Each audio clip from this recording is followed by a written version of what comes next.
یونا نبی کے صحیفے کا مطالعہ کر رہے ہیں۔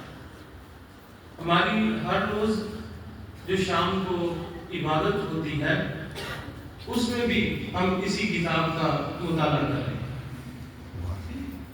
ہم سب اس بات سے اچھی طرح واقف ہیں کہ یونا خداوند کی طرف سے نبی کے طور پر چنا گیا تھا، اور نبی کا کام ہوتا ہے خداوند کی آواز سن کر اسے لوگوں تک پہنچانا۔ اور خدا کے بندے بزرگ یونا نے خداوند کی آواز سنی جب پہلی دفعہ خداوند کا کلام اس پر نازل ہوا۔ بائبل مقدس بیان کرتی ہے کہ اس نے خدا کی آواز کو سنی، لیکن اس پر عمل کرنے کی بجائے وہ کسی دوسرے راہ پر چلا گیا۔